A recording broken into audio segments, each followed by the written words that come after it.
वो भूमि थी, लेकिन अब वो उसका और ऊंचाई वाला कार्य हमारे सामने रखने जा रहा है। यीशु का पानी पर चलना। 22 वचन जोरदार पढ़ेंगे। तब उसने तुरंत अपने चेलों को नाव पर चढ़ने के लिए हाँ। विवश किया हाँ। कि वे उससे पहले पार चले जाएं। हाँ जब तक वह लोगों को विदा करे। हाँ वह लोगों को विदा करके हाँ। प्रार्थना करने को हाँ। अलग पहाड़ पर चला गया। हाँ। और सांझ को वह वहाँ अकेला था। हाँ। उस समय नाव झील के बीच लहरों में डगमगा रही थी, क्योंकि हवा सामने की थी। हालेलुया। हालेलुया। यहाँ पर हवा सामने की थी और यहाँ पर एक बार फिर से परमेश्वर एकांत में जा रहा है। हालेलुया। वह पहाड़ पर चला गया। कहाँ चला गया? पहाड़ पर। और अलग होके गया। अलग होके गया। परमेश्वर ने बड़ा चमत्कार किया।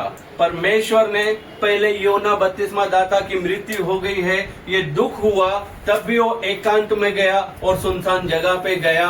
और उसके बाद में जब 5000 लोगों को खिला दिया, उसके बाद में सभी को विदा करके भीड़ से अलग हुआ और पहाड़ पर चला गया और सांझ को वहां अकेला था। हालेलुया।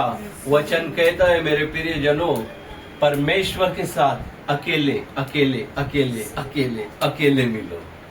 भीड़ से अलग हो जाओ। भीड़ से अलग हो जाओ। केवल उसके सामने अकेले जाके, तू मेरा पिता, मैं तेरा बेटा, मैं तेरे पास आया हूँ। उसने कहा है एकांत में जा और अपनी कोठरी के दरवाजे को बंद कर और एकांत में तेरा पिता तुझे प्रतिफल देगा। इतना बड़ा चमत्कार करने के बाद, 5000 लोगों को खिलाने के बाद, 2 मछली और 5 रोटियों को 5000 के रूप में बदलने के बाद, ये महान पिता सभी को विदा करके उस पिता के पवित्र चरणों में सारे के सारे मिराकल चमत्कारों को समर्पण करने के लिए एकांत में जाकर पहाड़ के ऊपर प्रार्थना करने को गया। हालेलुया। किस लिए गया? प्रार्थना करने। यदि वो चाहता तो 5000 लोगों को कह सकता था कि सभी आज रात तुमने खाना खा लिया है, क्यों ना हम मिलके प्रार्थना करें।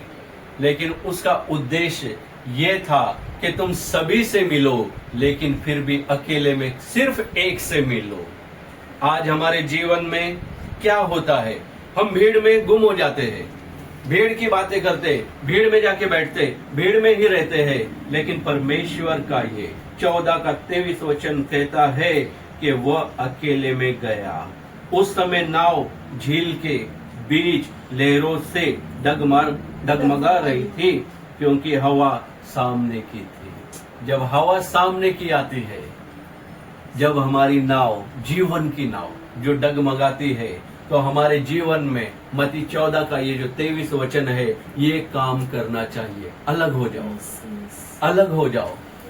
जब तूफान आते हैं, जब आंधियां हमारे जीवन में आती है और वो हमें कमजोर करना चाहती है, जैसे परमेश्वर को योना बपतिस्मा दाता की खबर सुन के उसने कमजोर तो किया, लेकिन परमेश्वर कमजोर नहीं हुआ। वो पहले एकांत में चला गया, पहले एकांत में चला गया, सुनसान जगह में चला गया। कोई भी परिस्थिति हो, अपने को अलग कर लो, अलग कर लो, क्योंकि सर्वशक्तिमान परमेश्वर जो है वो हमें एकांत में देखता है, एकांत में मिलता है।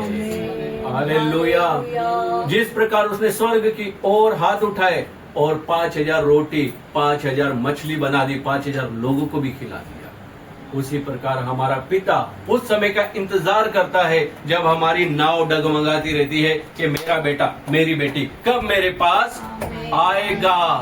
हालेलुया। एकांत में जाना सीखो, सुनसान जगह पे जाना सीखो, सबसे अलग होना सीखो। Praise the Lord. फिर हमारे जीवन की नाव लहरें से जो डगमगा रही थी, हवा चाहे सामने की हो, और यीशु रात के चौथे पहर झील पर चलते हुए हमारे पास आएगा। हालेलुया। ये परमेश्वर आज जो प्रकटीकरण दे रहा है, ये हमें समझाना चाहता है, चाहे आधी रात हो या कौन सा भी पहर हो, लेकिन यीशु हमारे पास आने की सामर्थ्य रखता है यदि हम एकांत में जाते हैं। यदि हम